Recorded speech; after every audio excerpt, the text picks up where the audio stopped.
Fall of the Walrus, a reflection on heights, desperation, and divine grounding, by Kateb Nuri Alim Shuna. In the far reaches of the Arctic, where silence is interrupted only by the rumble of collapsing ice and the low murmur of the sea, they gather giants of flesh and tusk. The walrus, wrapped in thick blubber and time-tested instinct, arrives by the thousands on jagged cliffs that weren't meant to hold their weight, nor were they meant to climb. But climb they do, because the ice, their true home, has retreated. Their ancient resting places have melted into myth, leaving only barren rock and treacherous ledges. So, out of desperation, hundreds fall from heights they should have never scaled. And we gasp. But do we see ourselves in that tumble? Because we too have climbed things never meant to carry us. In pursuit of status, wealth, acceptance, or empty validation, we claw our way up cliffs of ego, ambition, and comparison. And when the applause fades, or the platform crumbles beneath us, we fall not just in body, but in spirit. Like the walrus, we are not designed for those heights, not without guidance, not without grounding. Let me tell you a folktale passed down from a wise grandmother with silver hair and the eyes of someone who'd been to heaven and back. There once was a man named Oba who wanted to be the tallest in the village, not in stature, but in importance. Every day, he piled up stones, one by one, to sit above everyone else. Soon, he was so high, the birds mistook him for a cloud. But he couldn't come down. He had no ladder. He had no friends. He had no peace. One day, a storm came, and Oba called out for help. "Why should we help you?" the villagers cried. "You left us to be a god among men. Now you must learn that even gods fall." And fall he did with a thud that shook the village and realigned his spine and his soul. Humor aside, Oba's spine never quite healed, but his spirit did. He learned to walk low to the ground, collecting herbs and helping the elders. He became a healer, not because he rose above people, but because he chose to walk among them. And isn't that what we're all learning? That being grounded, connected, and whole is worth more than any summit reached through desperation or false desire?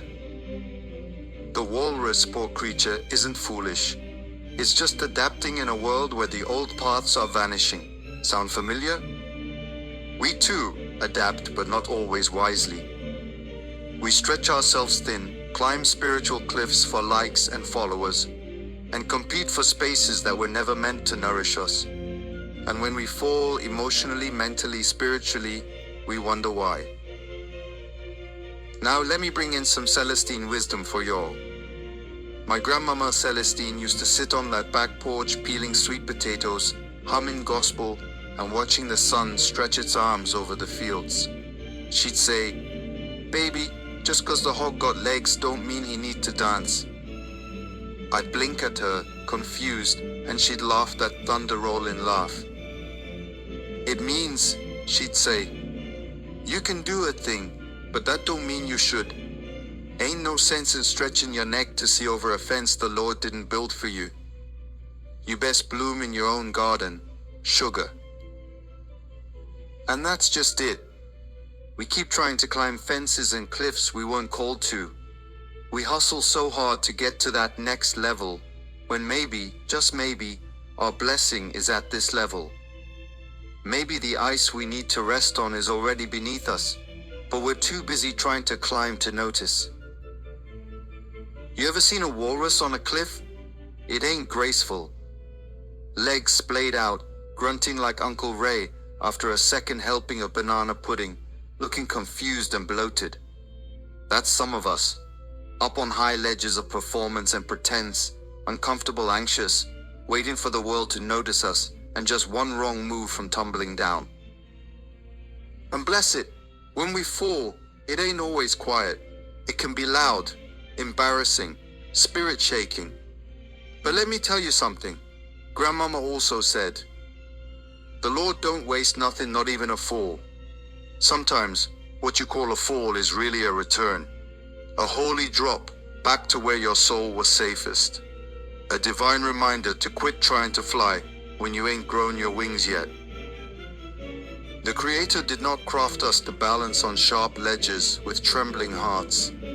We were made to walk in harmony with the earth, grounded by grace, anchored in compassion, to lie upon the sacred ice of trust, not scramble for space on crowded rocks of self-promotion.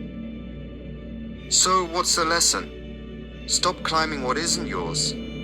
Rest where the Creator planted you. Seek elevation of the soul, not status. And if you must fall, fall into humility, not despair.